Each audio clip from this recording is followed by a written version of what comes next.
आज के समय में ज्यादातर औरतें इनफर्टिलिटी की समस्याओं का सामना कर रही हैं। इनफर्टिलिटी को सही वर्ड में बताना चाहे तो 12 महीने तक साथ रहने के बावजूद और ज्यादा एफर्ट करने के बावजूद भी यदि किसी लेडी को प्रेगनेंसी नहीं होती है तो इसको इनफर्टिलिटी कहा जाता है।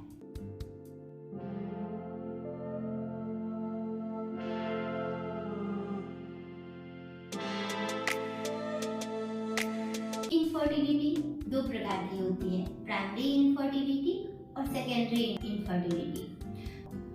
प्राइमरी इनफर्टिलिटी वो होता है जिसमें कंसीव करने का कोई हिस्ट्री ही नहीं होता है, और सेकेंडरी इनफर्टिलिटी वो होता है जिसमें कंसीव और जब दूसरी बार प्रयास करते हैं कंसीव करने की तो नहीं हो पाता है। मोटे तौर पे ये देखा जाता है कि औरतों की इनफर्टिलिटी की बात करें तो औरतों की इनफर्टिलिटी का मेन रोल है वो फीमेल का पार्टिकुलर ऑर्गन होता है। जैसे ओवरी में एग बना, एग फॉलोपियन ट्यूब से होके यूट्रस में आया। जब वो फॉलोपियन ट्यूब में होता है तो स्पर्म के कांटेक्ट में आके वो उस टाइम फर्टिलाइज हो जाता है, और उस समय यदि फॉलोपियन ट्यूब का दाहिना या बायां हिस्सा बंद होता है तो उस कारण एग बाहर नहीं आ पाता, जिसके कारण इनफर्टिलिटी कॉज हो जाता है, जिसको मेडिकल साइंस सेल्फ एंजाइटिस बोलती है।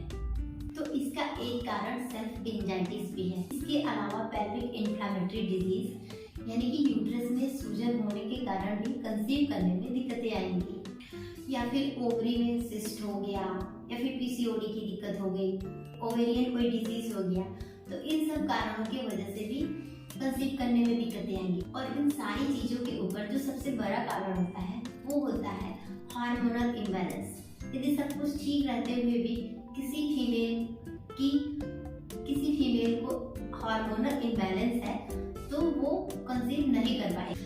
पीरियड के दूसरे या तीसरे दिन ज्यादातर लोग LS, FSH और प्रोलैक्टाइन का टेस्ट करवाते हैं, ये जानने के लिए कि कहीं हार्मोनल इम्बैलेंस तो नहीं है।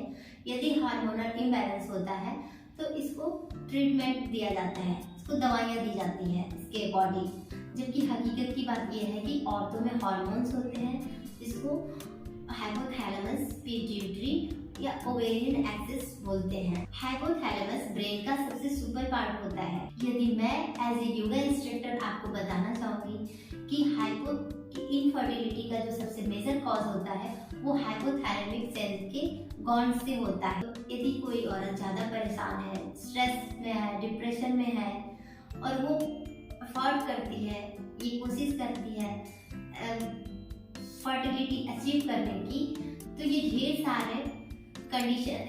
सारे इन्वायरमेंटल कंडीशन है जो उस औरत को अफेक्ट करती है, इस कारण वो फर्टिलिटी अचीव नहीं कर पाती। इसमें योगा की क्या जरूरत है? योगा की जरूरत ये है कि जो हार्मोनल इम्बैलेंस है उसको सेटल करें, एक औरत को उस कंडीशन पे ले आए जो वो फर्टिलिटी को अचीव कर सके। योगा में जो डिजीज फिनोमिना होते हैं वो साइकोलॉजिकल और फिजिकल दोनों में काम करते हैं। योगा करने से क्या होगा? आपका पेल्विक फ्लोर स्ट्रांग होगा, जिसकी वजह से कंसीव करने में आपको काफी हेल्प मिलेगा। Yoga for infertility. So let's start. सबसे पहले हम थोड़ा सा वार्म अप करेंगे, तो उसके लिए हम क्रॉस लेग बैठ जाएंगे, दोनों हाथों को लॉक करेंगे, फिर इनहील करते हुए ऊपर मैक्सिमम स्ट्रेच करेंगे, 10 सेकेंड तक होल्ड रखेंगे, then slowly come back and relax, then twist करेंगे left side 10 सेकेंड तक, फिर राइट साइड,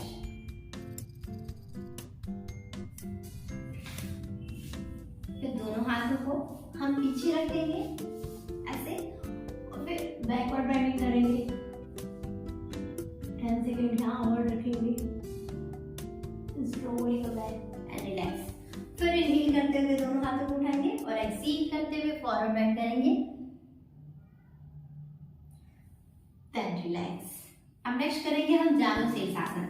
तो उसके लिए हम दंडासन में आएंगे। दंडासन में आने के बाद पैर को इस तरीके से फैला लेंगे, फैलाने के बाद लेफ्ट लेग को फोल्ड करके राइट थाई के पास रखेंगे, फिर इनहेल करते हुए दोनों हाथों को उठाएंगे और एक्सहेल करते हुए फॉरवर्ड बेंड करेंगे, फोरहेड को नीचे टच कराने की कोशिश करेंगे और इस पोजीशन में 10 सेकेंड तक होल्ड करेंगे। Then slowly go back. फिर दूसरी साइड से करेंगे ऐसे ही हील करते हुए, दोनों हाथ को उठाएंगे, एक्सहेल करते हुए फॉरवर्ड करेंगे। Then relax. अब नेक्स्ट करेंगे हम Paschimottanasana.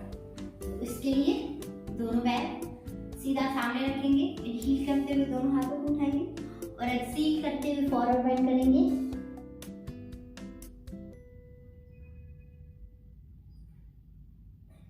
Then slowly come back and relax. अब यहीं से करेंगे हम बटरफ्लाई आसन। पैर को इस तरीके से फोल्ड करके दोनों हाथों से लॉक कर लेंगे और फिर ऐसे करेंगे। इसको आप ऐसे 2 से 3 मिनट तक ऐसे कर सकते हैं।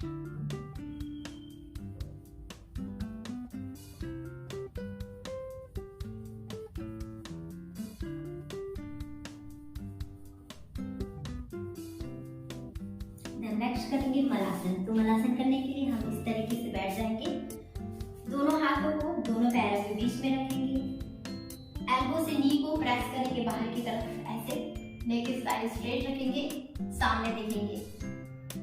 इस पोजीशन में आप 30 सेकेंड ऐसे होल्ड कर सकते हैं। Then relax.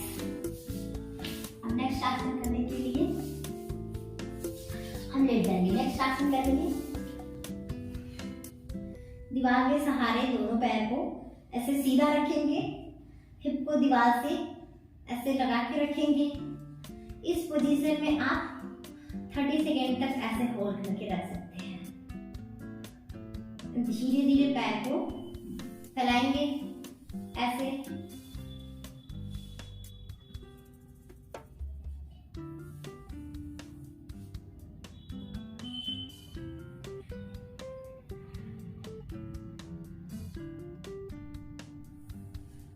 रिलैक्स। अब हम धीरे से उठ के बैठ जाएंगे, सीधा लेट जाएंगे और सीधा लेट के करेंगे ब्रिज पोज। पैर को इस तरह से फोल्ड कर लेंगे, फिर इनहील करते हुए इस तरीके से उठाएंगे, एंकल जॉइंट को ऐसे पकड़ेंगे।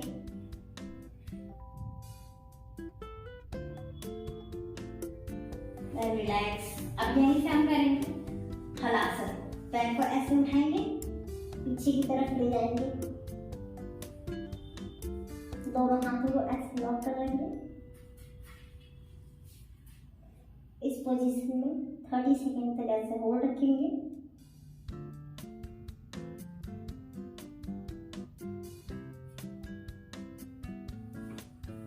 Slowly come back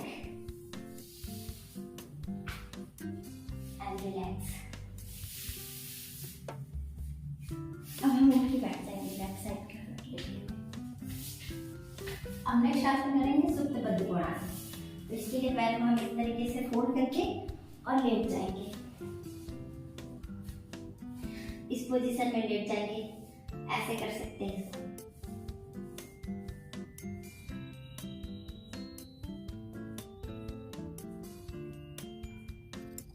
इसमें होल्ड भी कर सकते हैं।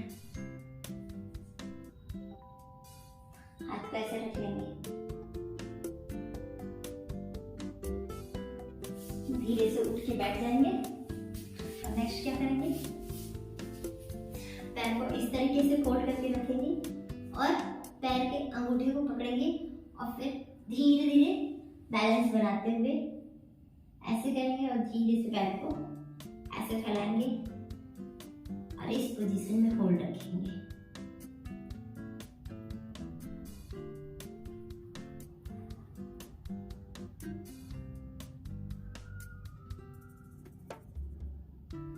Slowly come back. यहीं से करेंगे बद्ध कोणासन। पैर को अंदर की तरफ खींचेंगे, दोनों हाथों से लॉक करेंगे, नेक स्पाइन स्ट्रेट, इसमें होल्ड रखेंगे 30 सेकंड तक इस पोजीशन में। उसके बाद से इनहील करते हुए दोनों हाथों को उठाएंगे और एक्सहेल करते हुए फॉरवर्ड बेंड करेंगे।